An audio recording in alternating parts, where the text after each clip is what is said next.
Platão. A República. Livro 5º. Sócrates. Imagino uma forma de governo boa e correta, tanto para a cidade como para o homem, e julgo as outras más e defeituosas.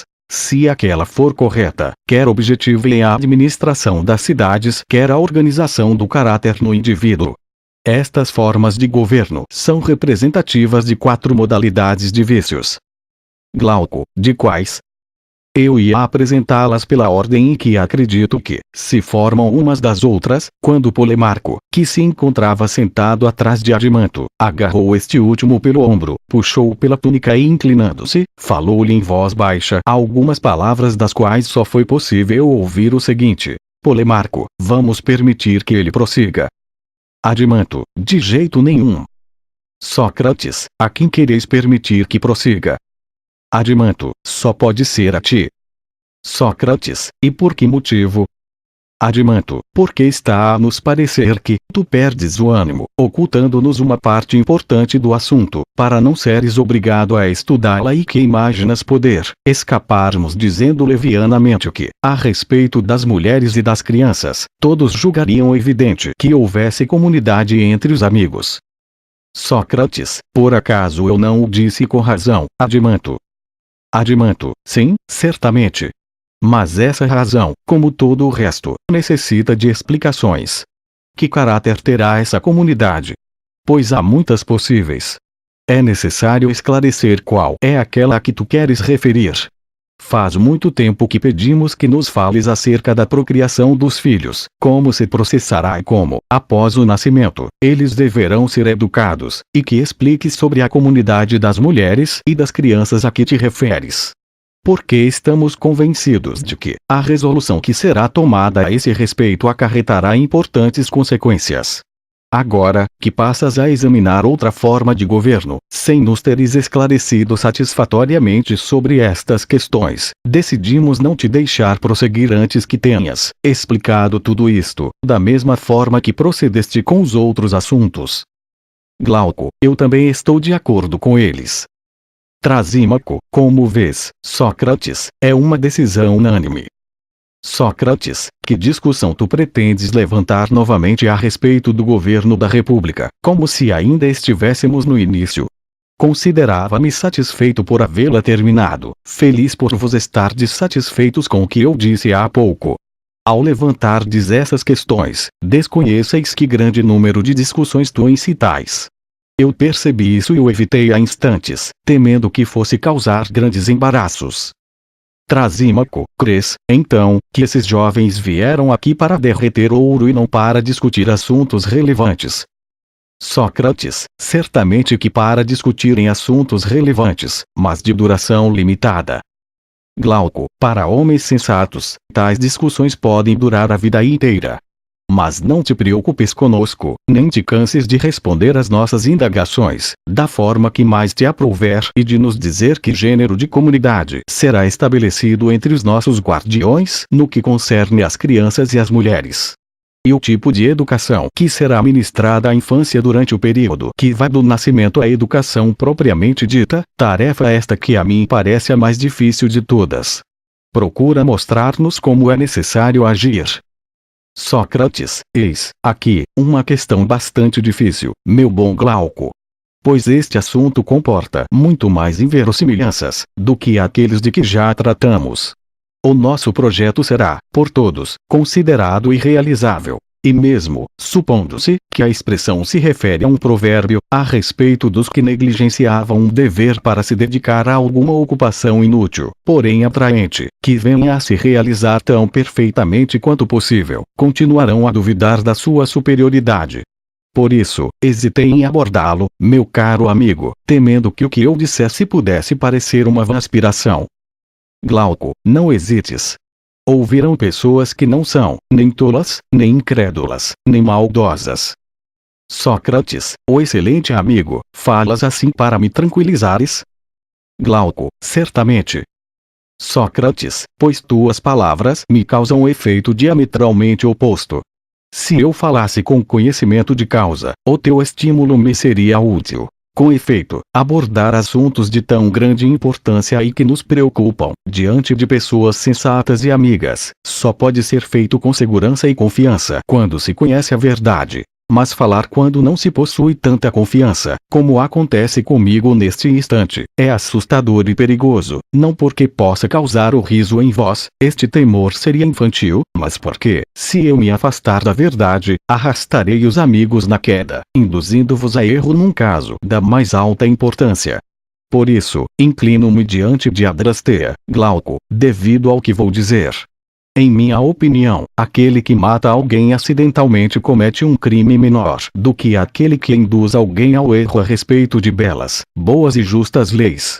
Além do mais, é preferível correr esse risco entre inimigos a entre amigos.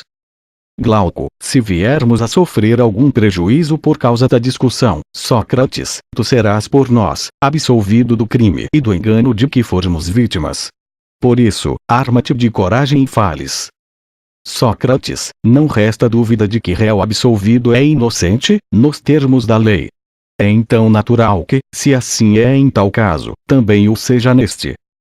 Glauco, exatamente por isso, fala. Sócrates, precisamos voltar atrás e dizer o que talvez eu devesse ter dito na ocasião apropriada. Contudo, talvez seja conveniente que, depois de havermos determinado com precisão o papel dos homens, determinemos agora o das mulheres, principalmente por ser isto que desejas.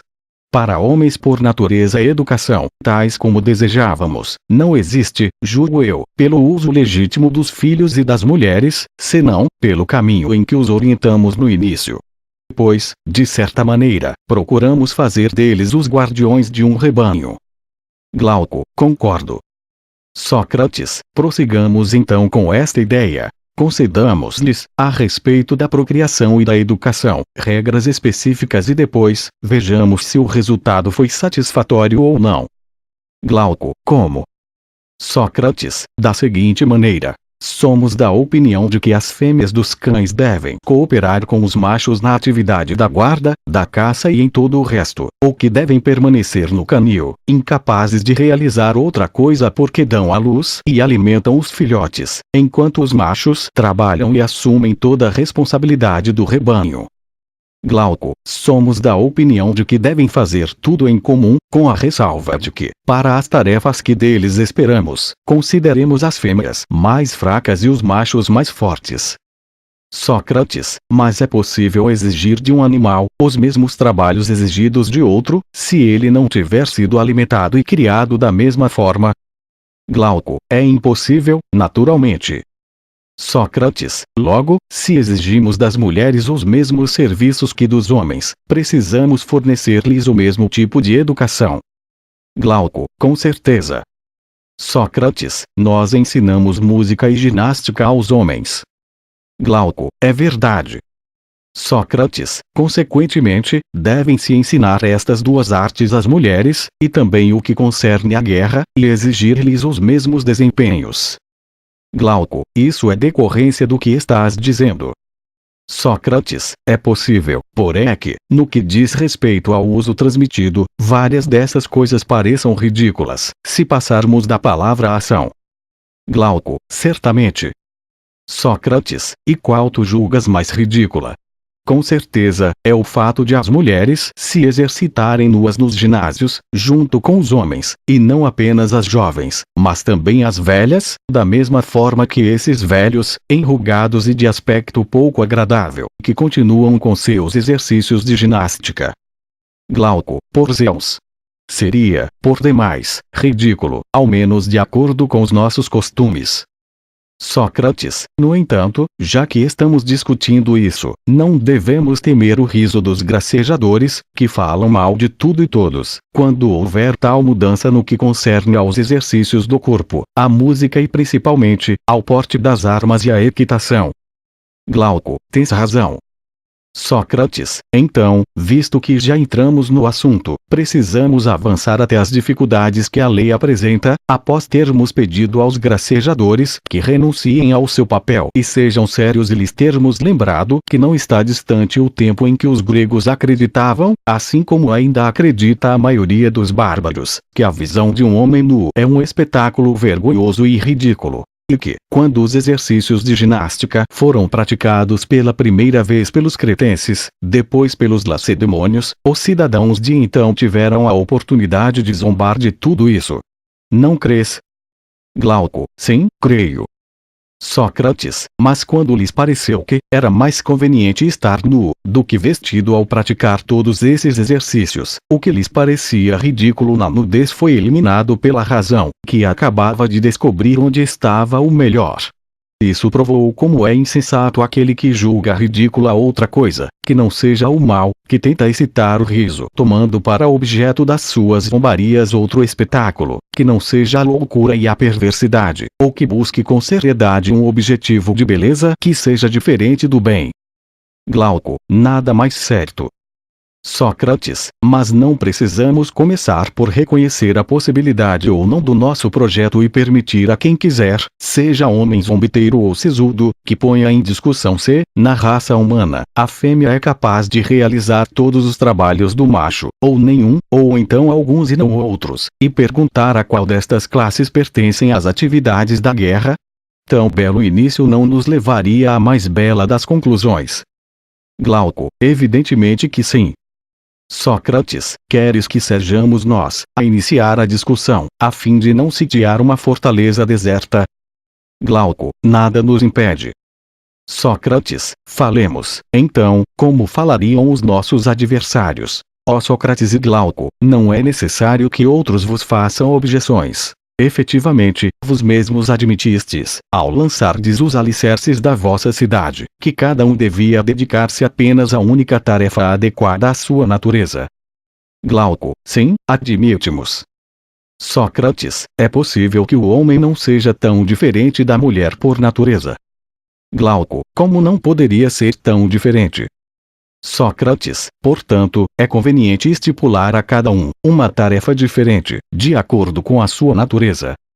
Glauco, com certeza.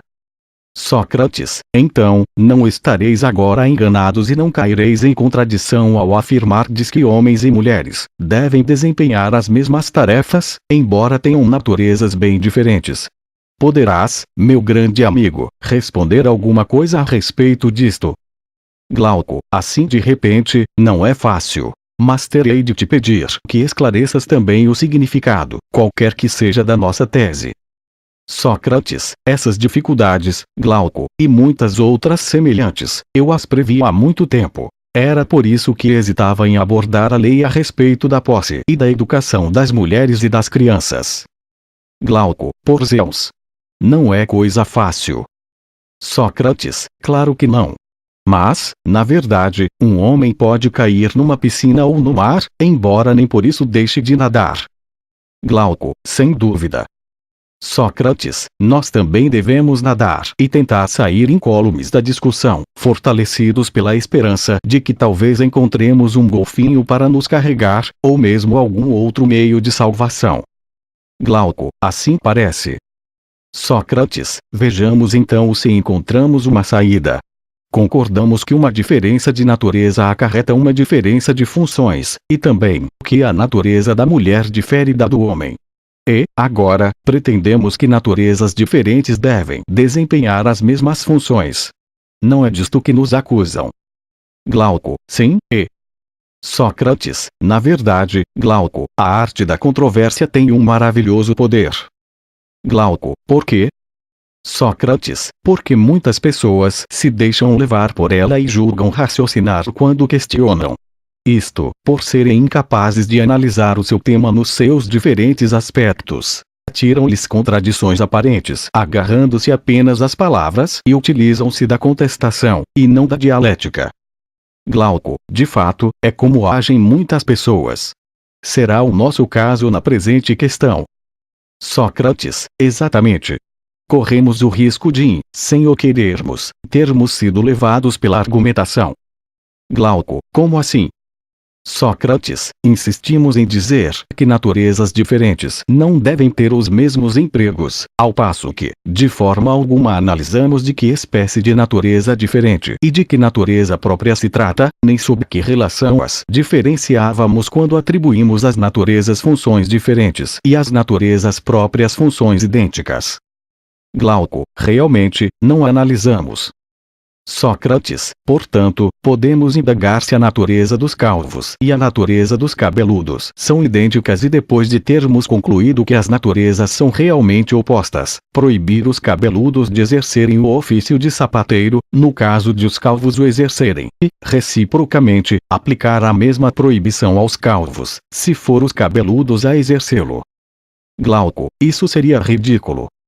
Sócrates, sim, mas seria ridículo por uma razão diferente. Na exposição do nosso princípio, não pensávamos em naturezas absolutamente idênticas ou diferentes. Não considerávamos, senão, essa forma de diferença ou de identidade que se refere aos empregos em si mesmos. Afirmávamos, por exemplo, que o médico e o homem com aptidão para a medicina possuem a mesma natureza, não é verdade? Glauco, é verdade. Sócrates, e que um médico e um carpinteiro possuem natureza diferente. Glauco, exato. Sócrates, logo, se chegarmos à conclusão de que os dois sexos diferem entre si quanto à sua aptidão para determinada função, diremos que se deve atribuir essa função a um ou a outro. Porém, se a diferença consistir apenas no fato de ser a fêmea a parir e não o macho, não admitiremos por isso, como demonstrado que a mulher difere do homem na relação que nos ocupa, assim continuaremos a pensar que os guerreiros e as suas mulheres devem exercer as mesmas atividades. Glauco, e não estaremos equivocados. Sócrates, depois disso, pediremos ao nosso opositor que nos ensine qual é a atividade, relativamente ao serviço da cidade, para cujo exercício a natureza da mulher difere da do homem. Glauco, concordo com esse pedido. Sócrates, é possível que nos digam, como tu fizeste ainda há pouco, que não é fácil responder imediatamente de modo satisfatório, mas que, depois de um exame, não é difícil. Glauco, sim, é possível. Sócrates, então, pretendes que peçamos ao nosso opositor que nos acompanhe, enquanto tentamos provar-lhe que não existe nenhum emprego exclusivo da mulher no que concerne à administração da cidade. Glauco, com certeza. Sócrates, então, perguntar-lhe-emos: quando declaras que um homem é habilitado para uma coisa e o outro inabilitado, queres dizer que o primeiro aprende facilmente e o segundo com dificuldade? Que um, depois de um breve estudo, leva as suas descobertas muito além do que aprendeu, enquanto o outro, com muito estudo e aplicação, nem a um menos salva o saber recebido? Que no primeiro, as disposições do corpo favorecem o espírito e no segundo prejudicam.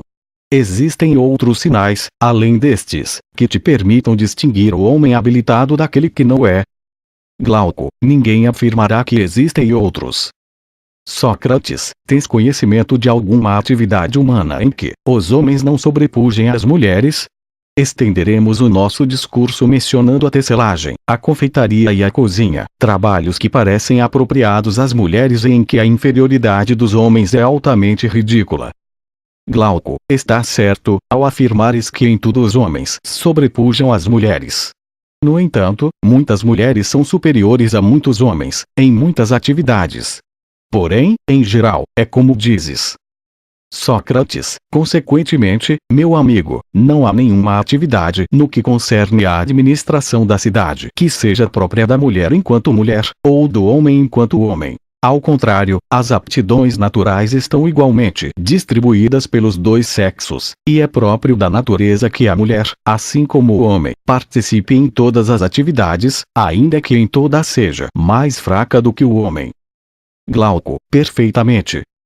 Sócrates, concederemos, então, todas as atividades aos homens e nenhuma às mulheres? Glauco, como fazer isso? Sócrates, mas existem mulheres que têm uma disposição inata para a medicina ou para a música e outras que não têm. Glauco, com certeza. Sócrates, e não existem as que possuem uma disposição inata para a ginástica e para a guerra, e outras que não apreciam nem a guerra, nem a ginástica? Glauco, creio que sim. Sócrates, muito bem. Não existem mulheres que amam e outras que odeiam a sabedoria. Não existem algumas que são ardorosas e outras sem ardor? Glauco, sim, existem. Sócrates, logo, existem mulheres que são aptas para a guerra e outras que não são. Ora, não escolhemos homens dessa natureza para torná-los nossos guerreiros. Glauco, sim, escolhemos. Sócrates, portanto, a mulher e o homem possuem a mesma natureza no que concerne a sua aptidão para proteger a cidade, sem esquecer que a mulher é mais fraca e o homem mais forte. Glauco, assim parece. Sócrates, consequentemente, temos de escolher mulheres semelhantes aos nossos guerreiros, que viverão com eles e com eles protegerão a cidade, visto que são capazes disso e as suas naturezas são semelhantes. Glauco, não há dúvida. Sócrates, mas não se devem atribuir as mesmas atividades às mesmas naturezas. Glauco, sim. Sócrates, percebemos, então, que o caminho percorrido nos reconduz ao ponto de partida. Concluímos, então, que não é contrário à natureza sujeitar as mulheres dos nossos guerreiros à música e à ginástica. Glauco, perfeitamente. Sócrates, dessa maneira, a lei que estabelecemos não é nem impossível, nem um desejo vão, visto que está de acordo com a natureza. Muito pelo contrário, são as normas atualmente estabelecidas que vão de encontro à natureza. Glauco, é o que parece. Sócrates, mas não decidimos analisar se a nossa instituição era possível e desejável. Glauco, sim, decidimos. Sócrates, ora, concluímos que é possível. Glauco, concluímos. Sócrates, em seguida, precisamos nos convencer de que é desejável. Glauco, evidentemente. Sócrates, a educação que formará as mulheres para o exercício da guerra, não será diferente da que forma os homens, não é mesmo? Principalmente, se seu objetivo for cultivar naturezas idênticas. Glauco, não será diferente. Sócrates, muito bem. Qual é a tua opinião sobre isto? Glauco, sobre o quê? Sócrates, admites que um homem pode ser melhor e outro pior, ou considera-os todos iguais? Glauco, de forma alguma posso considerá-los iguais. Sócrates, e, na cidade que fundamos, quais são, na tua opinião, os melhores? Os guerreiros que receberam a educação, por nós descrita ou os sapateiros que foram instruídos na arte do calçado? Glauco, a tua pergunta é ridícula. Sócrates, mas os guerreiros não formam a elite dos cidadãos. Glauco, formam. Sócrates, e as guerreiras não serão a elite das mulheres? Glauco, sim, também. Sócrates, e existe para uma cidade coisa mais valiosa do que possuir os melhores homens e as melhores mulheres? Glauco, não. Sócrates, mas isso não será o resultado da música e da ginástica aplicadas da forma que estipulamos. Glauco, sem dúvida. Sócrates, isto significa que estabelecemos uma lei não apenas possível, mas também desejável para a cidade. Glauco, sim. Sócrates, desta forma, as mulheres dos nossos guerreiros abandonarão as suas roupas, pois a sua virtude as substituirão. Participarão da guerra e de todas as atividades relacionadas com a defesa da cidade, sem se ocupar de outra coisa. No serviço, atribuir-lhes-emos apenas a parte mais leve, devido à fraqueza de seus músculos. E a respeito daqueles que zombam das mulheres nuas, quando estiverem treinando para um objetivo superior, não sabem do que zombam, nem muito menos o que fazem. De fato, devemos sempre afirmar que o útil é belo e que só o nocivo é vergonhoso. Glauco, tens toda a razão.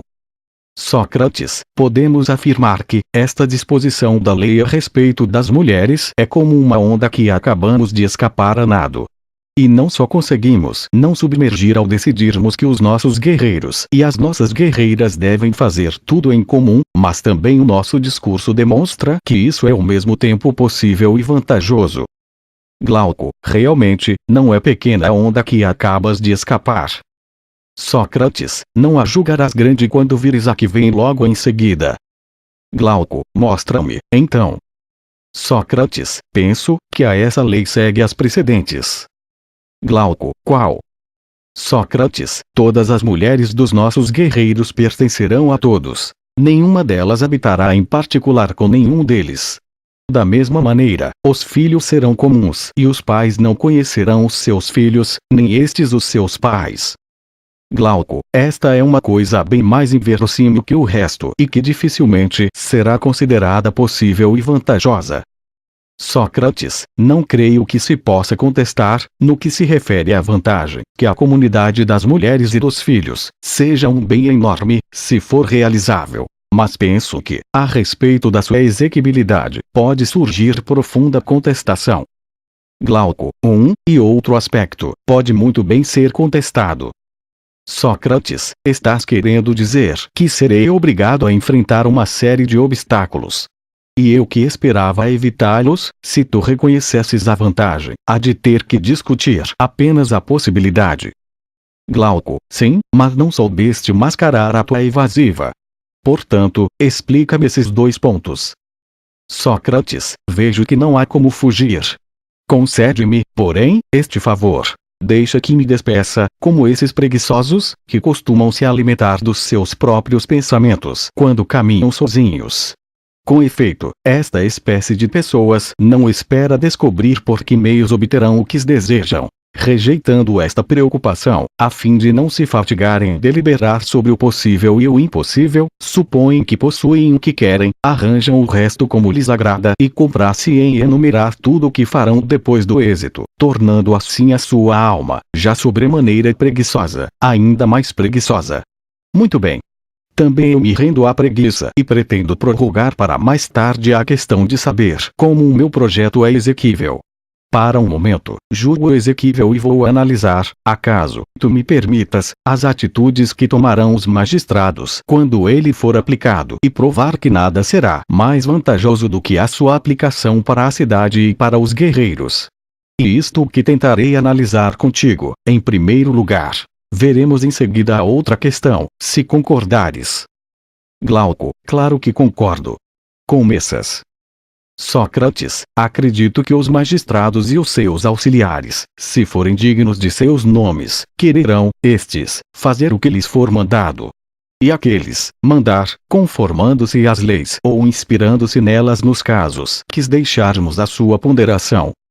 Glauco, é natural. Sócrates, logo, tu, o seu legislador, da mesma forma que escolheste os homens, escolherás as mulheres, reunindo tanto quanto possível as naturezas semelhantes. Ora, aquelas e aqueles, que tiveres escolhido, tendo domicílio comum, tomando em comum as suas refeições e não possuindo nada de seu, estarão sempre juntos. E encontrando-se misturados nos exercícios do ginásio e em tudo no que concerne ao resto da educação, serão levados por uma necessidade natural a formar uniões. Não julgas isto necessário? Glauco, não uma necessidade geométrica, mas amorosa, que é mais forte do que a primeira para convencer e conduzir a massa dos homens. Sócrates, tens razão. Mas, Glauco, formar uniões ao acaso ou cometer erros do mesmo gênero, seria uma impiedade, numa cidade feliz e os líderes não as suportariam. Glauco, com certeza não seria justo. Sócrates, é então evidente que, depois disto, celebraremos casamentos tão sagrados quanto pudermos. E os mais sagrados serão os mais vantajosos. Glauco, sem dúvida. Sócrates, mas como serão os mais vantajosos, Glauco? Vejo na tua casa cães de caça e um grande número de nobres aves. Por Zeus! Prestaste alguma atenção às suas uniões e à maneira como procriam? Glauco, que queres dizer? Sócrates, em primeiro lugar, entre esses animais, embora todos sejam de boa raça, não existem aqueles que são ou se tornam superiores aos outros. Glauco, existem. Sócrates, pretendes ter filhotes de todos ou só te interessa ter dos melhores? Glauco, dos melhores. Sócrates, dos mais novos, dos mais velhos ou dos que estão na flor da idade? Glauco, dos que estão na flor da idade. Sócrates, e não crês que, se a procriação não se realizasse dessa maneira, a raça dos teus cães e das tuas aves degeneraria muito? Glauco, é verdade. Sócrates, mas qual é a tua opinião sobre os cavalos e os outros animais? o que acontece com eles é diferente. Glauco, não. Pois seria absurdo. Sócrates, meu caro amigo. De que extraordinária superioridade deverão ser possuidores os nossos líderes, se o mesmo se passar em relação à raça humana? Glauco, sem dúvida que se passa o mesmo. Mas por que dizes isso? Sócrates, porque eles necessitarão empregar uma grande quantidade de remédios. Ora, um médico medíocre parece-nos bastar quando a doença não exige remédios e é passível de ceder, apenas, com um simples regime. Ao contrário, quando exige remédios, sabemos que é necessário um médico mais capacitado. Glauco, é verdade. Mas aonde pretendes chegar? Sócrates, a isto. É possível que os nossos governantes se vejam obrigados a empregar largamente a mentira e o engano para o bem dos governados. E já afirmamos que tais práticas eram úteis sob a forma de remédios. Glauco, e afirmamos uma coisa correta. Sócrates, e essa coisa será muito mais correta no que concerne aos casamentos e à procriação dos filhos. Glauco, como assim? Sócrates, de acordo com os nossos princípios, é necessário tornar as relações muito frequentes entre os homens e as mulheres de elite, e, ao contrário, bastante raras entre os indivíduos inferiores de um e outro sexo. Além do mais, é necessário educar os filhos dos primeiros e não os dos segundos, se, por acaso, quisermos que o rebanho atinja a mais elevada perfeição. Todas estas medidas deverão manter-se secretas, salvo para os magistrados, a fim de que, tanto quanto possível, a discórdia não se insinue entre os guerreiros. Glauco, muito bem. Sócrates, assim, proporcionaremos festividades onde reuniremos noivos e noivas, com acompanhamento de sacrifícios e hinos, que os nossos poetas comporão em honra dos casamentos celebrados. A respeito do número de casamentos, deixaremos aos magistrados a incumbência de fixá-lo, de forma que mantenham o mesmo número de homens, tendo em conta as perdas causadas pela guerra, as doenças e outros acidentes, e que a nossa cidade, na medida do possível, não aumente nem diminua. Glauco, está certo. Sócrates, organizaremos uma engenhosa modalidade de sorteio, para que os indivíduos medíocres que forem recusados acusem, a cada união, a sorte e não os magistrados. Glauco, perfeitamente. Sócrates, a respeito dos jovens que se tiverem distinguido na guerra ou em outra atividade, conceder-lhe-emos, além de outros privilégios e recompensas, uma maior liberdade de se unirem às mulheres, a fim de que a maioria das crianças possa ser gerada por eles. Glauco, tens razão. Sócrates, as crianças, à medida que forem nascendo, serão entregues a pessoas encarregadas de cuidar delas, homens, mulheres, ou homens e mulheres juntos, pois as responsabilidades são comuns aos dois sexos. Glauco, estou de acordo. Sócrates, estes encarregados levarão os filhos dos indivíduos de elite a um lar comum, onde serão confiados a amas que residem à parte, no bairro da cidade. Para os filhos dos indivíduos inferiores e mesmo os dos outros que tenham alguma deformidade, serão levados a paradeiro desconhecido e secreto. Glauco, é um meio seguro de preservar a pureza da raça dos guerreiros. Sócrates, cuidarão também da alimentação das crianças, levarão as mães ao lar comum, na época em que os seus seios estiverem repletos de leite e utilizarão todos os meios possíveis para que o número de cidadãos do Estado permaneça imutável, e nenhuma delas reconheça a sua prole. Se as mães não chegarem para a amamentação, procurarão outras mulheres para esse ofício. Em todos os casos, cuidarão para que elas só amamentem durante certo período de tempo, e encarregarão das vigílias e de todo o trabalho difícil às amas e às governantas. Glauco, tornas a maternidade muito fácil às mulheres dos guerreiros. Sócrates, é conveniente que o seja. Mas continuemos na exposição do nosso projeto. Afirmamos que a procriação dos filhos deveria fazer-se na flor da idade.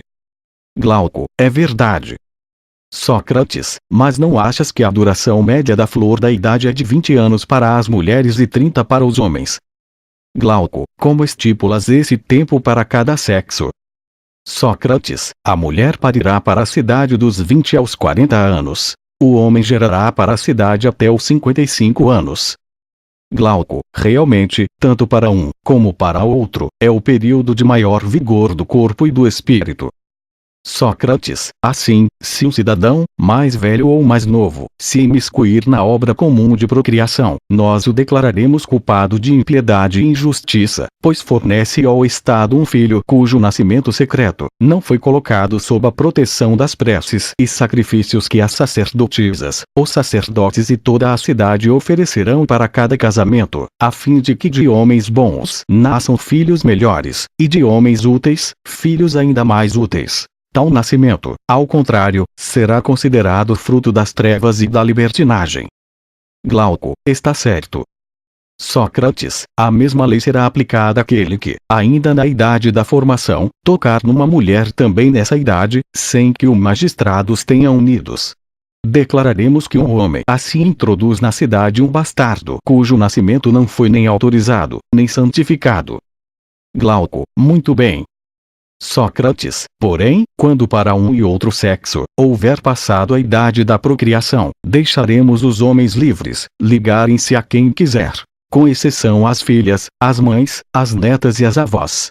Igual liberdade terão as mulheres em relação aos homens, exceto com seus avós, com seus pais, com seus filhos e com seus netos. Conceder-lhes-emos esta liberdade após haver-lhes recomendado que tomem todas as precauções possíveis para que nenhum filho fruto dessas uniões veja a luz do dia, e se houver algum que abra caminho à força para a vida, que os enjeitem, pois a cidade não se encarregará de alimentá-lo. Glauco, as tuas palavras são ponderadas, mas como reconhecerão os seus pais, as suas filhas e os outros parentes a que acabas de te referir? Sócrates, não os reconhecerão.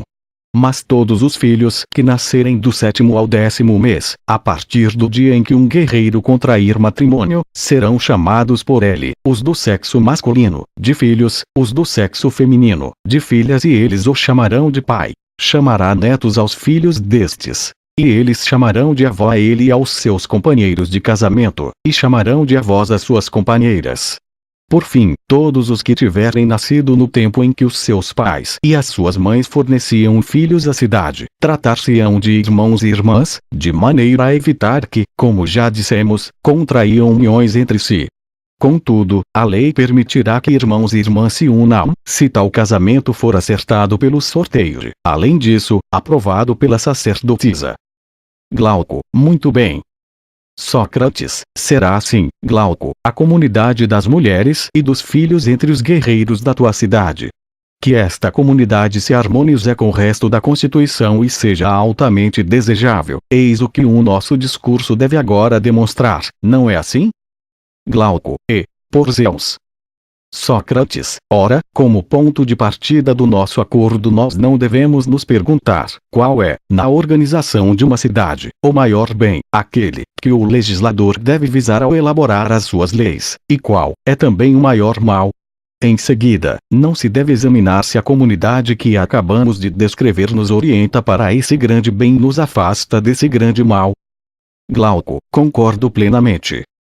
Sócrates, mas, há maior mal para uma cidade, do que aquele que a divide e a torna múltipla em vez de una. Há maior bem do que aquele que a une e a torna una. Glauco, não. Sócrates, muito bem. A união de prazer e dor não é um bem na cidade, quando, na medida do possível, todos os cidadãos se alegram ou sofrem igualmente com os mesmos acontecimentos, felizes ou infelizes. Glauco, com toda a certeza. Sócrates, e não é o egoísmo destes sentimentos que a divide, quando alguns se afligem e os outros se alegram, por ocasião dos mesmos acontecimentos públicos ou particulares? Glauco, sem dúvida. Sócrates, e isso não é devido ao fato de os cidadãos não serem unânimes em pronunciar estas frases. Isto me diz respeito, isto não me diz respeito, isto não tem nada a ver comigo. Glauco, sem sombra de dúvida. Sócrates, por conseguinte, a cidade onde a maioria dos cidadãos diz no que concerne às mesmas coisas. Isto me diz respeito, isto não me diz respeito, esta cidade está excelentemente organizada. Glauco, com certeza que sim. Sócrates, e ela não se comporta, apenas, como um único homem. Eu explico. Quando um dos nossos dedos recebe um ferimento, a comunidade do corpo e da alma, que forma uma única organização, experimenta uma sensação. Todas ao mesmo tempo sofrem com uma das suas partes. Por isso dizemos que o homem tem dores no dedo. Acontece a mesma coisa com qualquer outra parte do homem, quer se trate do mal-estar causado pela dor, quer do bem-estar que provoca o prazer. Glauco, de fato, acontece a mesma coisa. É a imagem perfeita que buscavas do Estado bem governado. Sócrates, então, se a um cidadão acontecer um bem ou um mal qualquer, será principalmente uma cidade assim que experimentará como sendo seus os sentimentos que ele experimentar e ela, como um todo, compartilhará a sua alegria ou a sua tristeza. Glauco, e assim que deve ser numa cidade bem administrada e com boas leis. Sócrates, agora, voltemos à nossa cidade e analisemos se as conclusões a que chegamos se aplicam especificamente a ela ou se aplicam-se, de preferência, a outra cidade qualquer. Glauco, certo. É assim que devemos fazer. Sócrates, nas outras cidades não existem magistrados e povo como na nossa? Glauco, existem. Sócrates, e todos se tratam por cidadãos? Glauco, claro que sim. Sócrates, nas outras cidades, além de cidadãos, que nome em especial dá o povo àqueles que o governam? Glauco, a maioria os chama de senhores e, nos governos democráticos, arcontes. Sócrates, e na nossa cidade? Que outros nomes, além de cidadãos, dará o povo aos líderes? Glauco, os de conservadores e de defensores da pátria. Sócrates, por seu lado, como estes últimos considerarão o povo?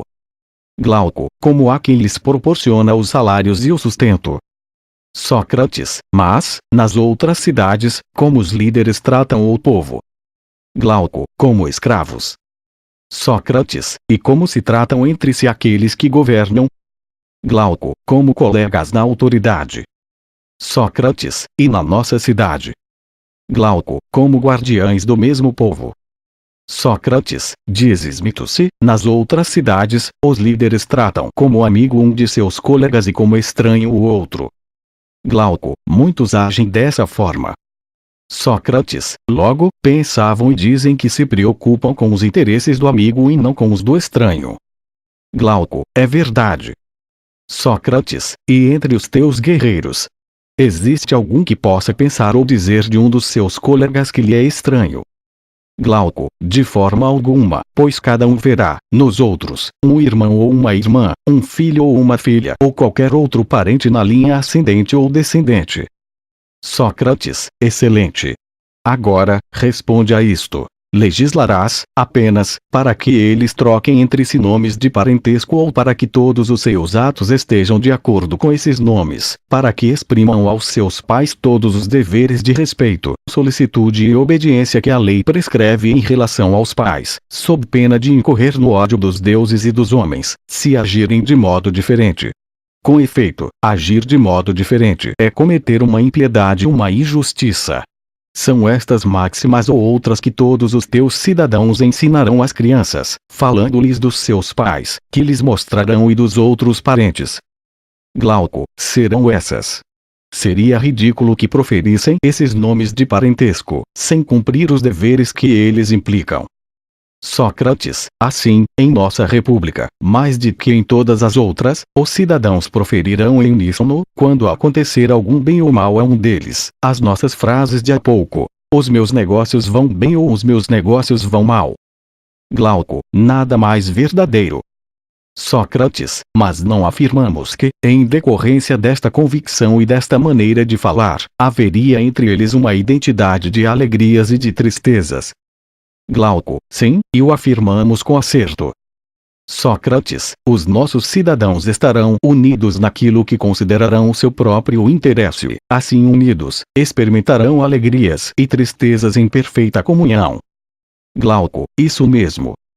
Sócrates, a que atribuir efeitos tão admiráveis, senão, a constituição da nossa república e, especialmente, a comunidade das mulheres e dos filhos estabelecida entre os guerreiros. Glauco, não há dúvida de que esse será o principal motivo. Sócrates, mas nós concluímos que essa comunhão de interesses representava o maior bem para a cidade, quando comparávamos uma cidade sabiamente organizada, de igual ao corpo, na forma como este se comporta em relação a uma de suas partes, no que concerne ao prazer e à dor. Glauco, e concluímos acertadamente. Sócrates, portanto, está provado que a causa do maior bem que pode acontecer na cidade é a comunidade das crianças e das mulheres dos guerreiros. Glauco, com certeza. Sócrates, convém acrescentar que estamos de acordo com o que estabelecemos anteriormente. Com efeito, dissemos que os nossos guerreiros não deviam possuir nem casas, nem terras, nem qualquer outra propriedade, mas que deviam receber seu sustento dos outros cidadãos, vivendo vida comum, se quiserem ser guerreiros autênticos. Glauco, muito bem. Sócrates, então, não tenho razão para afirmar que as nossas disposições anteriores, juntamente com as que acabamos de tomar, farão deles guerreiros ainda mais autênticos e os impedirão de dividir a cidade. O que aconteceria se cada um não chamasse de suas, as mesmas coisas, mas a coisas diferentes? Se, morando separadamente, levassem para as suas respectivas casas tudo aquilo de que pudessem garantir a posse exclusiva. Se, tendo mulher e filhos diferentes, imaginassem alegrias e tristezas pessoais, ao passo que, com uma crença idêntica a respeito do que lhes pertence, terão todos o mesmo objetivo e experimentarão, tanto quanto possível, as mesmas alegrias e as mesmas tristezas. Glauco, é inegável. Sócrates, pois bem, não desaparecerão processos e acusações em uma cidade onde cada um só terá de seu, o próprio corpo, e onde todo o resto será comum? Não decorre daqui, que os nossos cidadãos estarão ao abrigo das discórdias causadas pela posse de riquezas, filhos e parentes? Glauco, é obrigatório que estejam livres de todos esses males. Sócrates, além disso, nenhuma ação violenta será intentada entre eles, pois nós lhes diremos que é nobre e justo que iguais se defendam mutuamente e os convenceremos a velar pela sua segurança pessoal. Glauco, está certo. Sócrates, esta lei possui ainda a vantagem de, quando um cidadão se irritar com outro, acalmar-se a sua cólera desta maneira, será menos propenso, em seguida, a agravar a contenda. Glauco, sem dúvida. Sócrates, e daremos ao mais velho autoridade sobre os mais novos, com o direito de punir. Glauco, evidentemente. Sócrates, e os jovens não tentarão, sem autorização dos magistrados, usar de violência para com os mais velhos, nem feri-los. Também não os ofenderão de qualquer outra maneira, pois 2 guardas serão suficientes para os impedirem: o medo e o respeito. O respeito, mostrando-lhes um pai na pessoa que querem ferir; o medo, fazendo-lhes compreender que os outros irão ao socorro da vítima, estes como filhos, aqueles como irmãos ou pais. Glauco, não pode ser diferente. Sócrates, portanto, graças às nossas leis, os guerreiros desfrutarão entre si de uma paz perfeita. Glauco, de uma grande paz, sem dúvida. Sócrates, porém, se viverem em concórdia, não é de temer que a discórdia se interponha entre eles e os outros cidadãos ou, que divida estes últimos. Glauco, certamente que não. Sócrates, não vale a pena analisar os males menores, de que estarão isentos. Sendo pobres, não terão necessidade de lisonjear os ricos. Não conhecerão as dificuldades e os aborrecimentos de criar filhos, de juntar fortuna, e os que decorrem da obrigação de precisarem sustentar escravos. Não necessitarão pedir emprestado, nem renegar as dívidas, nem conseguir dinheiro por todos os meios para o darem às mulheres e servidores, confiando-lhes o cuidado da casa. Enfim, meu amigo, ignorarão todos os males que se suportam nestes casos. Males, evidentemente, sem nobreza e indignos de serem citados. Glauco, de fato, são evidentes até mesmo para um cego. Sócrates, ficarão livres de todas essas misérias e levarão uma vida mais feliz que a vida bem-aventurada dos campeões olímpicos. Glauco, como? Sócrates, os campeões olímpicos só desfrutam uma pequena parte da felicidade reservada aos nossos guerreiros. A vitória destes é mais bela e a sorte que o Estado lhes assegura mais perfeita.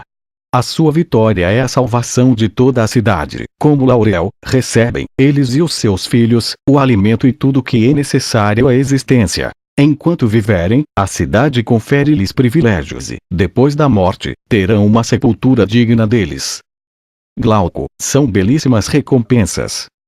Sócrates, lembra-se de que alguém nos censurou há pouco, por desprezarmos a felicidade dos nossos guerreiros, os quais, podendo possuir todos os bens dos outros cidadãos, não possuíam nada de seu?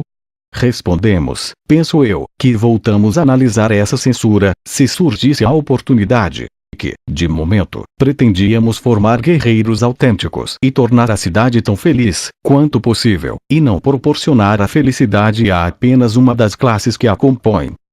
Glauco, lembro-me disso. Sócrates, agora, que a vida dos guerreiros, parece-nos mais agradável e melhor, do que a dos campeões olímpicos, poderemos considerá-la, sob qualquer aspecto, comparável à vida dos sapateiros, dos outros artesãos ou dos agricultores. Glauco, creio que não. Sócrates, convém repetir aqui, o que, então, dizias. Se o guerreiro buscar uma felicidade que faça dele algo diferente de um guerreiro, se uma condição modesta, porém estável, e que é, julgamos nós, a melhor, não lhe bastar, se uma opinião louca e infantil o levar, a dispor do poder, a apoderar-se de tudo na cidade, saberá quanta verdadeira sabedoria demonstrou Hesíodo, ao dizer que a metade é mais que o todo. Glauco, se quiser crer em mim, manter-se-á na sua condição. Sócrates, então, há provas que haja comunidade entre mulheres e homens, tal como as propusemos anteriormente, no que concerne à educação, aos filhos e à proteção dos outros cidadãos. Admites que as mulheres, quer fiquem na cidade, quer partam para a guerra, devem entrar de guarda com os homens, caçar com eles, como fazem as fêmeas dos cães, e unirem-se tão completamente, quanto possível, a todos os seus trabalhos, que assim agirão de acordo, e não contrariamente à natureza das relações entre fêmea e macho, na medida em que são feitos para viverem em comum. Glauco, admito. Sócrates, só falta analisar, se é possível estabelecer na raça humana a comunidade que existe nas outras raças e como isso é possível. Glauco, adiantaste-te, pois eu ia falar-te disso. Sócrates, a respeito da guerra, penso que é bem evidente como a farão. Glauco, como? Sócrates, é claro que a farão em comum e se farão acompanhar dos filhos robustos, para que estes, como os filhos dos artesãos, vejam o que necessitarão fazer quando atingirem a idade adulta. Além disso, a fim de que possam fornecer ajuda e serviço em tudo que se refere à guerra e prestar assistência aos pais e às mães. Não notaste o que se faz nos ofícios e, por exemplo, quanto tempo os filhos de oleiros passam a ajudar e a ver trabalhar os seus pais, antes de se pôr à obra? Glauco, é claro que notei. Sócrates, os artesãos devem ter mais cuidado que os guerreiros, na formação dos seus filhos pela experiência, e tendo, sempre em vista o que convém fazer. Glauco, seria ridículo. Sócrates, por outro lado, todo animal luta mais corajosamente na presença da sua prole. Glauco, sim, mas existe o risco, Sócrates, de que, sofrendo um desses reveses que são frequentes na guerra, pereçam eles e os seus filhos, e sendo assim, o resto da cidade não possa recuperar-se de semelhante perda. Sócrates, tens razão. Mas achas que o nosso primeiro dever seja, jamais, expô-los ao perigo? Glauco, de jeito nenhum. Sócrates, muito bem. Se precisarem enfrentar o perigo, não é no caso em que o sucesso possa torná-los melhores. Glauco, sim, evidentemente. Sócrates, crês que pouco importa que crianças destinadas a tornarem-se guerreiros vejam ou não vejam o espetáculo da guerra e que o resultado não valha o risco? Glauco, não. Ao contrário, isso interessa no aspecto que referiste. Sócrates, agiremos, então, de forma que as crianças sejam espectadoras dos combates, velando pela sua segurança, e tudo dará certo, não é assim? Glauco, sim. Sócrates, em primeiro lugar, os seus pais não ignorarão quais são as expedições perigosas e quais não a são. Glauco, logicamente. Sócrates, por conseguinte, farão com que os filhos participem das primeiras, mas evitarão que participem das segundas. Glauco, correto. Sócrates, e não lhes darão, por líderes, os cidadãos mais medíocres, mas aqueles que a experiência e a idade tornam capazes de orientar e governar crianças. Glauco, sim, é o que convém. Sócrates, contudo, muitas vezes acontecem acidentes imprevistos. Glauco, naturalmente. Sócrates, considerando tais eventualidades, meu amigo, é necessário dar, desde muito cedo, asas às crianças, para que possam, se for preciso, salvar-se voando. Glauco, que queres dizer? Sócrates, que é necessário ensiná-las a cavalgar o mais cedo possível e, sendo bem treinadas, fazê-las participar do combate como espectadoras, não montadas em cavalos fogosos, mas em cavalos ligeiros no galope e dóceis ao freio. Desta forma, verão perfeitamente o que terão de fazer um dia e, se o perigo se tomar grande, salvar-se-ão com toda a segurança. Glauco, julgo que tens razão. Sócrates, e o que dizer a respeito da guerra? Como irão se comportar os teus soldados entre si mesmos em relação ao inimigo? Achas que a minha opinião sobre isto está certa ou não? Glauco, explica-te. Sócrates, o soldado que abandonar o seu posto, depuser as armas ou cometer qualquer ação semelhante, por covardia, não deve ser relegado para a classe dos artesãos ou dos lavradores. Glauco, evidentemente. Sócrates, e aquele que for aprisionado pelo inimigo, não é acertado deixarmos como presente aos que o tiverem aprisionado, para que façam da sua presa, o que quiserem? Glauco, assim será. Sócrates, e aquele que se distinguir pela sua excelente conduta, não convém que no campo de batalha os jovens e as crianças que o acompanharam na experiência, coroem-no, cada um, por sua vez. Não tens esta opinião? Glauco, sim, tenho. Sócrates, e que lhe apertem a mão? Glauco, também sou dessa opinião. Sócrates, mas creio que isto, tu não aprovaras. Glauco, o quê? Sócrates, que cada um deles o beije e seja, por ele, beijado. Glauco, aprovo isso mais do que qualquer outra coisa. E acrescento ainda que, enquanto durar a expedição, não será permitido a nenhum daqueles que ele quiser beijar, recusar-se, a fim de que o guerreiro que ama alguém, homem ou mulher, lute mais ardentemente por alcançar o prêmio da sua coragem. Sócrates, concordo. Aliás, já dissemos que reservaríamos aos cidadãos de elite, uniões mais numerosas que aos outros e que, a respeito dos casamentos, a escolha cairia mais frequentemente sobre eles do que sobre os outros, a fim de que a sua raça se multiplique tanto quanto possível. Glauco, com efeito, dissemos. Sócrates, de acordo com Homero, também é justo honrar jovens que se destacam por favores desta natureza.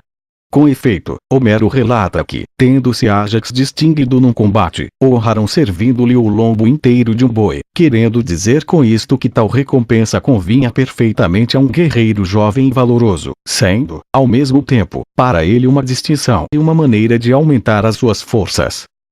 Glauco, muito bem.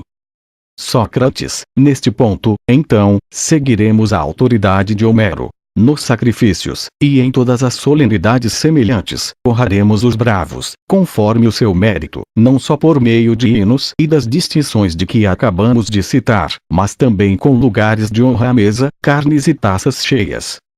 Glauco, estou de pleno acordo. Sócrates, a respeito dos guerreiros mortos em combate, não diremos daquele que tiver tido um fim glorioso que pertence à raça de ouro? Glauco, com toda a certeza que diremos. Sócrates, não creremos também, como disse Hesíodo, que depois da morte, os homens desta raça se tornam gênios puros e bons, que habitam sobre a terra, que preservam do mal e guardam os mortais. Glauco, sim, creremos. Sócrates, consultaremos os deuses a respeito da sepultura que se deve dar a esses homens maravilhosos e divinos e das honrarias que lhes são devidas, e depois realizaremos as exéquias da maneira que nos for indicado. Glauco, com certeza. Sócrates, e os seus túmulos serão objeto do nosso culto e da nossa veneração. prestaremos as mesmas honras aos que morreram de velhice, ou de qualquer outra forma, em quem tivermos reconhecido, durante a vida, um mérito extraordinário. Glauco, muito justo. Sócrates, e de que maneira se comportarão os nossos soldados em relação ao inimigo? Glauco, em que sentido? Sócrates, em primeiro lugar, no que concerne à escravatura. Julgas justo que cidades gregas escravizem os gregos ou devem proibi-los às outras, dentro do possível, e que os gregos se acostumem a poupar a raça grega, com medo de cair na servidão dos bárbaros? Glauco, o importante é que os gregos se sirvam disso com ponderação. Sócrates, é importante, então, que não possuam escravos gregos e aconselhem os outros gregos a seguir o seu exemplo. Glauco, perfeitamente. Assim, dirigirão melhor as suas forças contra os bárbaros e evitarão as dirigir contra si próprios.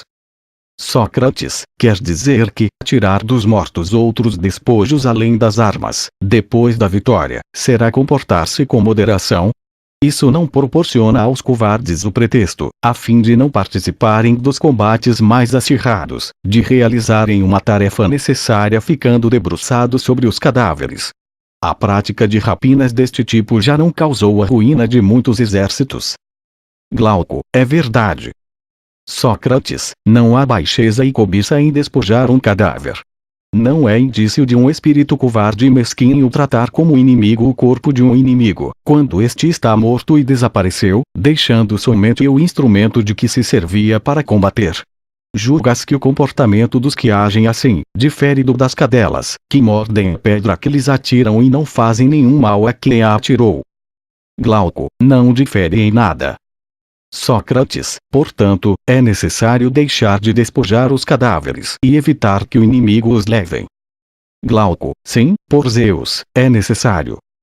Sócrates, também não levaremos aos templos, para que sejam consagradas aos deuses, as armas dos vencidos, principalmente as dos gregos, por pouco ociosos que sejamos da condescendência dos nossos compatriotas. Antes, recearemos macular os templos, levando para aí os despojos dos nossos parentes, a não ser que o Deus o exija. Glauco, muito bem. Sócrates, analisemos agora a destruição do território grego e o incêndio das moradias. Como se comportarão os teus soldados em relação ao inimigo? Glauco, gostaria de ouvir a tua opinião a esse respeito. Sócrates, muito bem. Penso que não se deve nem destruir nem incendiar, mas apropriar-se apenas da colheita do ano. Queres saber por que motivo? Glauco, quero. Sócrates, guerra e discórdia são dois nomes diferentes, designam duas coisas realmente diferentes e aplicam-se às divisões que se verificam em dois objetos. Eu afirmo que o primeiro desses objetos é o que pertence à família ou está ligado a ela e o segundo, o que pertence a outrem ou é estranho à família. Assim, o nome de discórdia aplica-se à inimizade entre parentes e o de guerra, à inimizade entre estranhos. Glauco, o que dizes está corretíssimo. Sócrates, vês, se o que digo agora o está também. Afirmo que os gregos pertencem a uma mesma família e são parentes entre si, e que os bárbaros pertencem a uma família diferente e estranha. Glauco, está certo.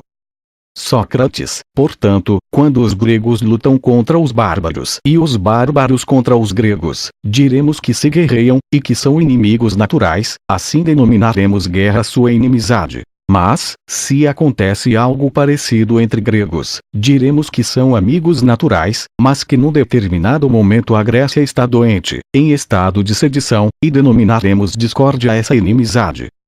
Glauco, estou totalmente de acordo.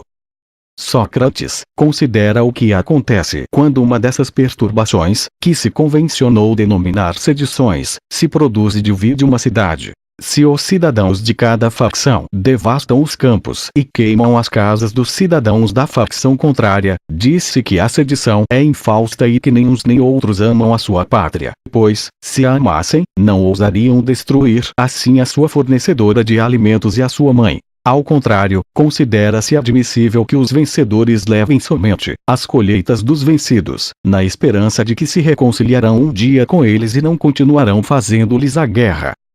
Glauco, essa esperança demonstra um grau de civilização mais elevado do que a ideia contrária. Sócrates, muito bem. Não é um Estado grego que queres fundar? Glauco, sim, deve ser grego. Sócrates, como consequência, os seus cidadãos serão bons e civilizados. Glauco, no mais alto grau. Sócrates, eles amarão os gregos. Defenderão a Grécia como a sua pátria. Assistirão a solenidades religiosas comuns. Glauco, sem dúvida. Sócrates, então, considerarão os seus contenciosos como sendo os gregos, sendo assim, uma discórdia entre parentes, logo, não lhes darão o nome de guerra. Glauco, perfeitamente. Sócrates, e esses contenciosos comportar-se-ão como devendo reconciliar-se um dia com os seus adversários. Glauco, com toda a certeza. Sócrates, chamarão, brandamente, a razão e não lhes infligirão, como castigo, a escravatura e a destruição, sendo amigos que corrigem e não inimigos. Glauco, concordo. Sócrates, sendo gregos, não devastarão a Grécia e não queimarão as moradias. Não considerarão adversários todos os habitantes de uma cidade, homens, mulheres e crianças, mas apenas um pequeno número, geralmente daqueles que são responsáveis pelos contenciosos. Por conseguinte, é dado que a maioria dos cidadãos são seus amigos, recusar-se-ão a lhes devastar as terras e a lhes destruir os lares. Finalmente, só prolongarão os contenciosos até o momento em que os culpados tiverem sido obrigados, pelos inocentes que sofrem, a receber o castigo merecido. Glauco, concordo contigo, que os nossos cidadãos devem comportar-se dessa maneira em relação aos seus adversários e tratar os bárbaros como os gregos se tratam agora entre si. Sócrates, façamos, então, também, uma lei que proíba os guerreiros de devastarem as terras e incendiarem as casas. Glauco, correto, e com certeza dará bons resultados, como as anteriores. Porém, parece-me, amigo Sócrates, que se te deixarmos continuar, nunca mais te lembrarás do assunto que puseste de parte para entrares em todas essas considerações, isto é, se semelhante governo é possível e como é possível. Que, se ele for instituído numa cidade, proporcionará todos esses bens, eu concordo contigo, e citarei inclusive outras vantagens que tu omites. Os cidadãos lutarão, tanto mais valorosamente contra o inimigo, na medida em que jamais desertarão uns aos outros, conhecendo-se como irmãos, pais e filhos e chamando-se por esses nomes. E, se as suas mulheres combaterem com eles, seja nas mesmas fileiras, seja colocada à retaguarda, para assustarem o inimigo e prestarem auxílio em caso de necessidade, sei que então os serão invencíveis. Vejo, também, os bens de que desfrutarão e que tu não mencionaste. Porém, dado que estou de acordo contigo, em que terão todas essas vantagens e muitas outras, se esse governo for instituído, deixa de me falar dele. Procuremos antes convencer-nos de que tal cidade é possível, de que maneira é possível e deixemos de lado todas as outras questões. Sócrates, que impetuosa investida fazes contra o meu discurso, sem me dar tempo para respirar. Talvez não saibas que, no instante em que acabo, a muito custo, de escapar a duas ondas, tu ergues outra, a mais alta e a mais terrível das três. Quando a tiveres visto e ouvido, com certeza irás me desculpar por ter, não sem razão, hesitado e receado em enunciar e tentar analisar uma proposta tão paradoxal. Glauco, quanto mais falares dessa maneira, menos te dispensaremos de dizeres como pode ser realizado semelhante governo. Portanto, explica-o sem mais delongas. Sócrates, em primeiro lugar, precisamos nos lembrar de que foi a busca da natureza da justiça e da injustiça que nos conduziu até aqui. Glauco, sem dúvida, mas que interesse tem isso? Sócrates, nenhum. Simplesmente, se descobrirmos o que é a justiça, concluiremos que o homem justo em nada deve se diferenciar dela, mas ser-lhe idêntico. Ou nos contentaremos em vê-lo aproximar-se da justiça ao máximo possível e participar dela em grau mais elevado que os outros. Glauco, contentar-nos-emos com isso. Sócrates, era com a finalidade de termos modelos que investigávamos o que é a justiça em si mesma e o que seria o homem inteiramente justo, se de fato existisse.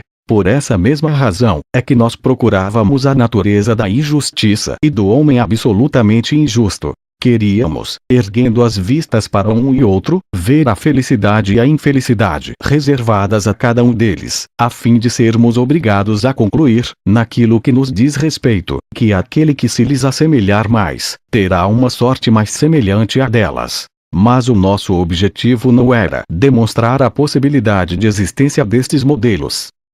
Glauco, tens razão. Sócrates, crês que a habilidade de um pintor fica diminuída se, após ter pintado um mais belo modelo de homem, e dado à sua obra todas as características adequadas, for incapaz de provar a existência de semelhante homem?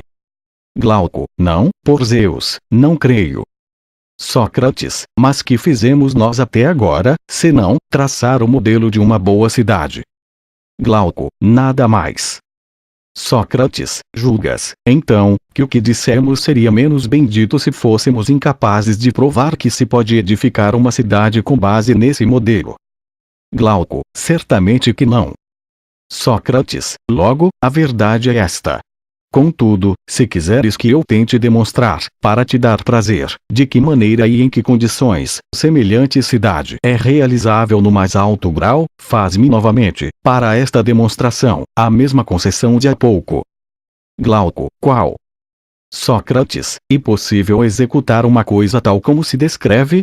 Ou é próprio da natureza das coisas que a execução tenha menos influência sobre a verdade que o discurso, embora alguns não acreditem nisso? Tu concordas ou não? Glauco, concordo. Sócrates, então, não me obrigues a mostrar-te plenamente realizado o plano que traçamos no nosso discurso. Se estivermos em condições de descobrir como, de uma maneira muito próxima da que descrevemos, uma cidade pode ser organizada, confesso que descobriremos que as tuas prescrições são realizáveis. Não ficarás contente com este resultado. Por mim, ficarei. Glauco, e eu também. Sócrates, agora, precisamos descobrir e mostrar qual é o vício interior, que impede as cidades atuais de serem organizadas conforme dizemos, e qual é a menor mudança possível que as conduzirá à nossa forma de governo. De preferência, uma ou então duas, ou então as menos numerosas e as menos importantes possível. Glauco, perfeitamente. Sócrates, nós julgamos conseguir provar que, com uma única mudança, as cidades atuais seriam completamente transformadas. É certo que esta mudança é importante e difícil, mas é possível. Glauco, qual é? Sócrates, eis-me, chegado ao que nós comparávamos a onda mais alta. Mas preciso dizê-lo, mesmo que isso, como uma onda viva, cubra-me de ridículo e vergonha. Presta atenção no que vou dizer. Glauco, fala. Sócrates, enquanto os filósofos não forem reis nas cidades, ou aqueles que hoje denominamos reis e soberanos não forem verdadeira e seriamente filósofos, enquanto o poder político e a filosofia não convergirem no mesmo indivíduo, enquanto os muitos caracteres que atualmente perseguem um ou outro destes objetivos, de modo exclusivo, não forem impedidos de agir assim, não terão fim, meu caro Glauco, os males das cidades, nem, conforme julgo, os do gênero humano, e jamais a cidade que nós descrevemos será edificada. Eis o que eu hesitava há muito em dizer, prevendo quanto estas palavras chocariam o senso comum. De fato, é difícil conceber que não haja felicidade possível de outra maneira, para o Estado e para os cidadãos. Glauco, depois de semelhante discurso, deves esperar, ó Sócrates, ver muitas pessoas tirar, por assim dizer, as roupas e, nuas, apanhar a primeira arma que estiver à mão, investir contra ti com todas as suas forças. Se não repelires essas pessoas, com as armas da razão, e se não conseguires fugir-lhes, saberás à tua custa o que significa zombar. Sócrates, não és tu a causa disso. Glauco, tive motivo para agir como fiz. No entanto, não irei trair-te, mas ajudarei o máximo que puder. Posso mostrar-me conciliador e encorajar-te. Talvez, até responda com mais acerto do que qualquer outro às tuas perguntas. Certo de tal ajuda, tenta demonstrar aos incrédulos que as coisas são como dizes. Sócrates, tentarei, dado que me ofereces tão vigorosa aliança. Por isso, torna-se necessário, se quisermos escapar a esses assaltantes, distinguir quais são os filósofos aos quais nos referimos quando ousamos dizer que é necessário confiar-lhes o governo, para que, feita esta distinção, estejam preparados para defender-nos, mostrando que a uns convém por natureza consagrar-se à filosofia e governar na cidade, e aos outros não se consagrarem à filosofia e obedecerem ao líder. Glauco, está na hora de fazer essa distinção. Sócrates, então, segue-me e vejamos se, de uma ou outra maneira, podemos explicar-nos a este respeito. Glauco, vai adiante. Sócrates, muito bem. Lembras-te que, quando se afirma que alguém ama uma coisa, se fala com rigor, não se entende por isso que esse alguém ama uma parte dessa coisa e não outra, mas sim a totalidade. Glauco, não me lembro disso muito bem. Sócrates, a outro, meu caro Glauco, poderia se perdoar se falasse assim. Mas tu, entendido como és em matéria de amor, não deves esquecer que todos os que estão na flor da idade impressionam e estimulam com sua presença um coração apaixonado e sensível, que os julga a todos dignos de seu afeto e da sua ternura. Não é assim que vos fazeis em relação aos moços formosos? Considerais belo o nariz achatado de um deles, julgais real o nariz aquilino de outro e o nariz médio de um terceiro, perfeitamente proporcional. Para vós, aqueles que possuem a pele morena, têm um ar viril, e os que a possuem branca, são filhos dos deuses. E a expressão cor de mel, achas que foi criada por alguém que não fosse um amante, que lisonjeava assim a palidez com uma palavra terna, não lhe discernindo nada de desagradável no insto da juventude? Resumindo, a garantir todos os pretextos, empregais todas as expressões para não repelir nenhum daqueles que resplandecem na sua juventude. Glauco, se queres dizer, tomando-me como exemplo, que os apaixonados agem assim, eu concordo, no interesse da discussão. Sócrates, não vês que as pessoas amantes do vinho agem da mesma maneira, e que, jamais, lhes faltam pretextos para considerarem bom qualquer tipo de vinho? Glauco, sim, vejo-o perfeitamente. Sócrates, também vês, creio eu, que os ambiciosos, quando não podem obter o alto comando, comandam um terço da tribo e quando não são honrados por pessoas de uma dessas classes superior, contentam-se em sê-lo por pessoas de uma classe inferior, porque são ávidos de distinções, quaisquer que sejam. Glauco, perfeitamente. Sócrates, agora, responde-me. Se dissermos de alguém que deseja uma coisa, afirmaremos com isso que a deseja na sua totalidade ou que só deseja dela isto, e não aquilo? Glauco, que a deseja na sua totalidade. Sócrates, diremos, então, que o filósofo deseja a sabedoria, não nesta ou naquela das suas partes, mas no seu conjunto. Glauco, é verdade. Sócrates, não afirmaremos a respeito daquele que se mostra rebelde às ciências, principalmente se é jovem e ainda não distingue o que é útil do que não é, que é amigo do saber e filósofo. Da mesma forma que não afirmaremos, de um homem que se mostra complicado a respeito da alimentação, que tem fome ou que deseja determinado alimento, mas que, em suma, não tem apetite. Glauco, sim, e teremos razão. Sócrates, mas aquele que deseja saborear toda a ciência, que se entrega alegremente ao estudo e nele se revela insaciável, a esse chamaremos, com razão, de filósofo, não é assim? Glauco, nesse caso, terás muitos estranhos filósofos, pois julgo serem todos os que apreciam os espetáculos, por causa do prazer que sentem em aprender. Mas os mais bizarros a catalogar nessa classe, são as pessoas ávidas em ouvir que, com certeza, não assistiriam a uma discussão como a nossa, mas que, como se tivessem alugado os ouvidos para escutarem todos os coros, correm às festas dionisíacas, não faltam nem as das cidades, nem as dos campos. Denominaremos filósofos, todos esses homens, tanto aos que demonstram entusiasmo em aprender semelhantes coisas, como os que estudam as artes inferiores? Sócrates, logicamente que não. Essas pessoas, apenas, aparentam serem filósofos. Glauco, quais são, então, na tua opinião, os verdadeiros filósofos?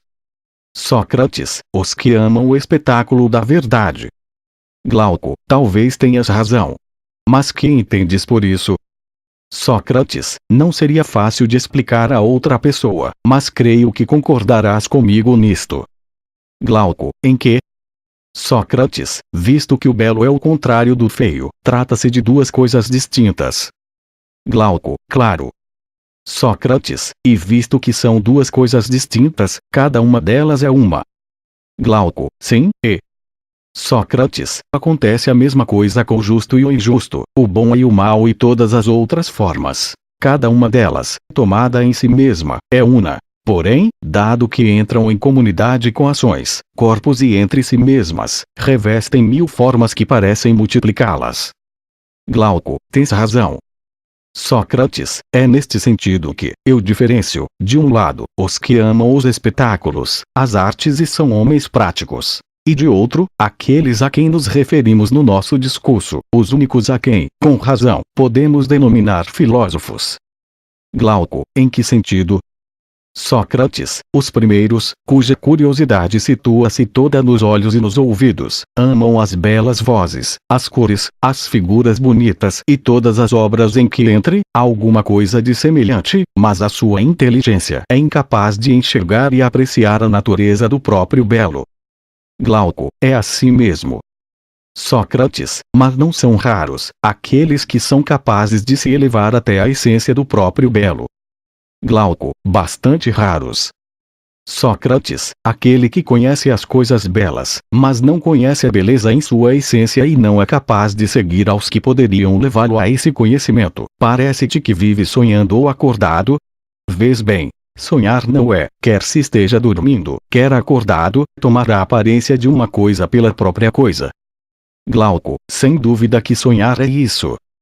Sócrates, contudo, aquele que acredita que o belo existe em si mesmo, que pode admirá-lo na sua essência e nos objetos que nele participavam e que nunca toma as coisas belas pelo belo, nem o belo pelas coisas belas, parece-te que este vive acordado ou sonhando. Glauco, acordado, sem dúvida. Sócrates, então, não afirmaríamos com razão que o seu pensamento é igual ao conhecimento, visto que sabe, ao passo que o do outro é igual à opinião, visto que julga sobre aparências. Glauco, sem dúvida. Sócrates, porém, se este último, que, conforme nós achamos, julga pelas aparências e por isso, não conhece, exaltasse-se conosco e contestasse a veracidade da nossa afirmação, não teríamos nada a dizer-lhe para acalmá-lo e convencê-lo serenamente, ocultando-lhe, ao mesmo tempo, que está doente. Glauco, seria necessário acalmá-lo. Sócrates, muito bem. Vês o que diríamos a ele? Ou, antes, querias que o interrogássemos, garantindo-lhe que de modo nenhum cobiçamos os conhecimentos que possa ter, e que, ao contrário, gostaríamos de nos convencermos de que ele sabe alguma coisa. Mas, perguntaríamos, diz-me, aquele que sabe, sabe alguma coisa ou nada?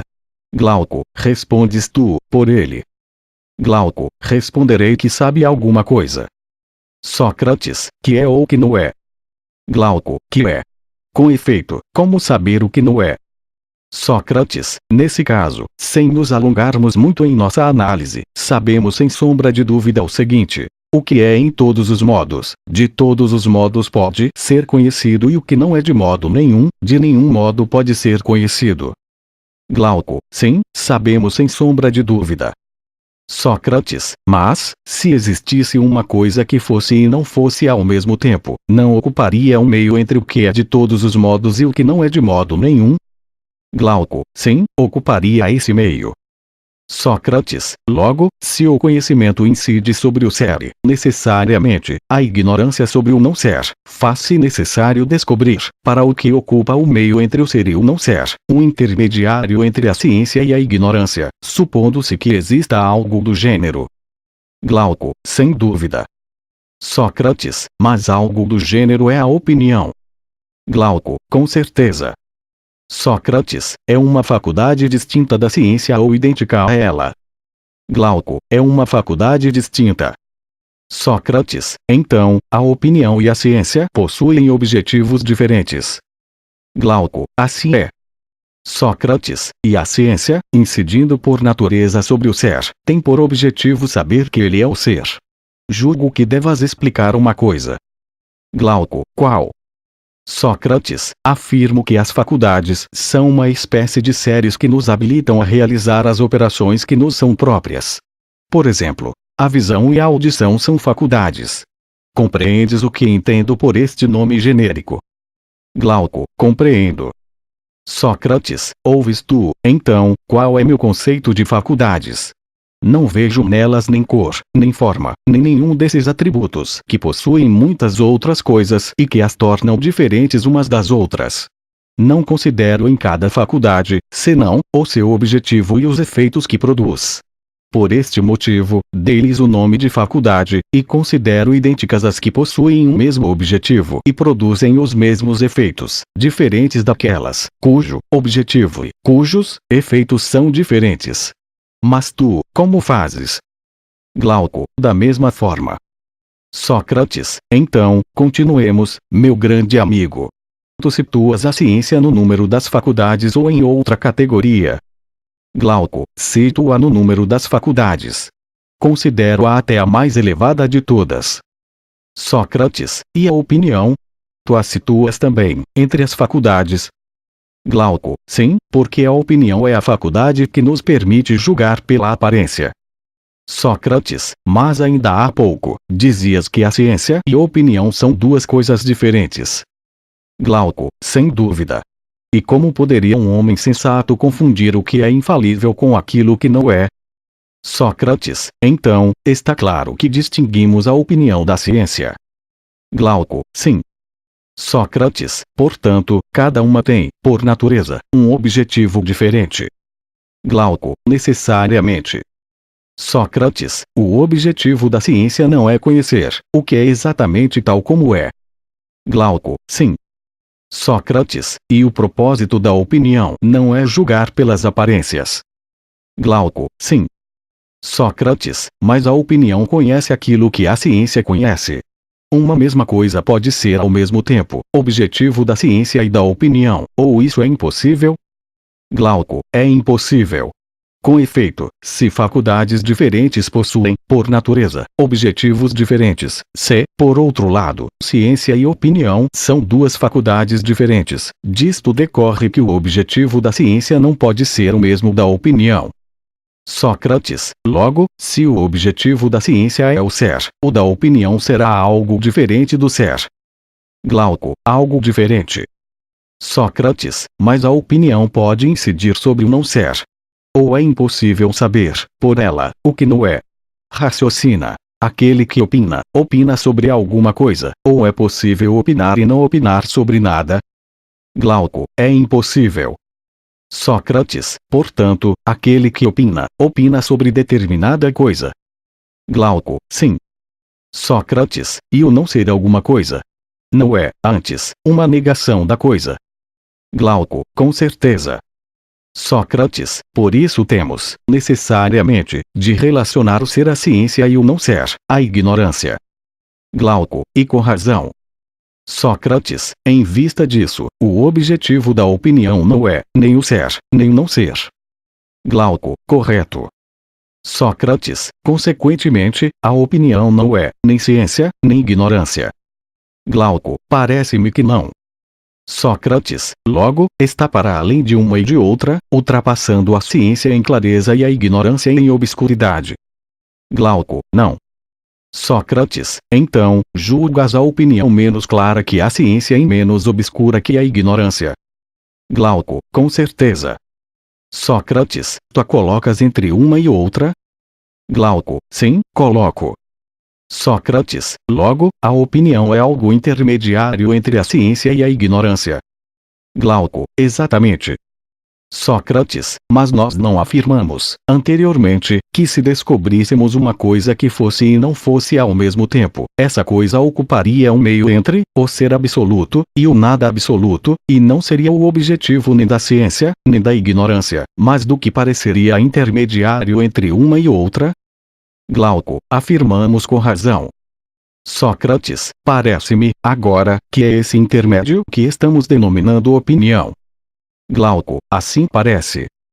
Sócrates, penso que devemos descobrir que coisa é essa, que participa ao mesmo tempo, do ser e do não ser e que não é exatamente nenhum, nem outro.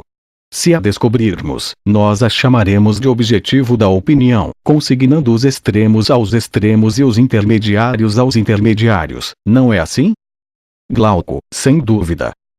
Sócrates, então, que me responda a esse bom homem que não crê na beleza em si mesma, na ideia do belo eternamente imutável, mas reconhece, apenas, a multidão das coisas belas, esse apreciador de espetáculos que não suporta que se afirme que o belo é uno, assim como o justo e as outras realidades semelhantes.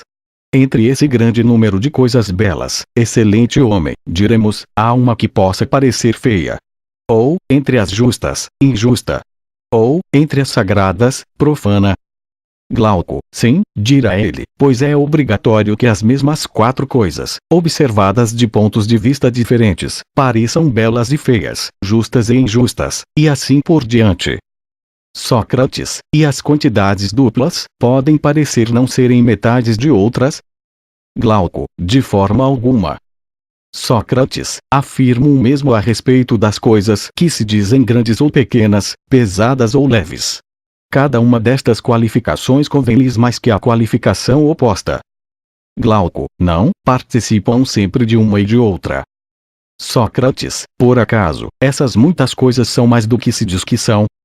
Glauco, isto parece com essas adivinhações que se fazem nos banquetes e com o enigma das crianças a respeito do eunuco, que ataca o morcego, onde se diz, de forma obscura, com que o atacou e onde estava pendurado. Essas numerosas coisas, de qualquer quantidade, tanto pode ser considerada o dobro de outra, como metade de uma terceira. O enigma é este. Um homem que não é um homem, vendo e não vendo um pássaro que não é um pássaro, pendurado numa árvore que não é uma árvore, ataca-o e não o ataca, com uma pedra que não é uma pedra.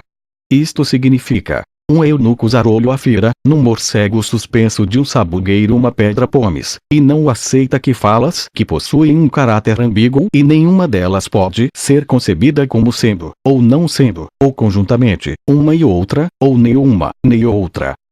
Sócrates, que fazer, então, e onde situá-las melhor do que entre o ser e o não ser? Não parecerão mais obscuras que um não ser, sob o aspecto do mínimo de existência, nem mais claras que o ser, sob o do máximo de existência. Glauco, por certo que não. Sócrates, parece, pois, havermos descoberto que as múltiplas fórmulas da multidão respeitantes ao belo e as outras coisas semelhantes giram, por assim dizer, entre o nada e a existência absoluta. Glauco, é verdade. Sócrates, mas estabelecemos previamente que, se descobríssemos tal coisa, seria preciso dizer que ela é o objetivo da opinião e não o objetivo do conhecimento, e que está situada no espaço intermediário, que é apreendido por uma faculdade intermediária. Glauco, sim, estabelecemos. Sócrates, afirmaremos, pois, que as pessoas que enxergam muitas coisas belas, mas não apreendem o próprio belo, e não podem seguir aquele que gostaria de guiá-las nessa contemplação, que enxergam muitas coisas justas, sem verem a própria justiça, e assim por diante. Essas pessoas, diremos nós, opinam sobre tudo, mas não sabem nada a respeito das coisas sobre as quais opinam. Glauco, necessariamente. Sócrates, mas, que diremos daquelas pessoas que enxergam as coisas em si mesmas, na sua essência imutável?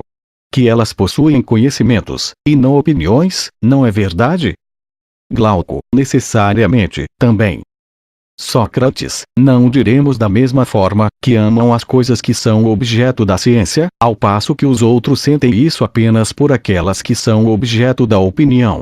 Não te recordas do que dizíamos a respeito destes últimos, que amam e admiram as belas vozes, as cores belas e as outras coisas semelhantes, mas não admitem que o belo em si mesmo seja uma realidade? Glauco, recordo-me. Sócrates, seremos injustos com eles se os denominarmos amantes da opinião, em vez de amantes da filosofia. Ficarão muito irritados conosco se os tratarmos assim. Glauco, não, se acreditarem em mim, pois não é lícito irritar-se com a verdade.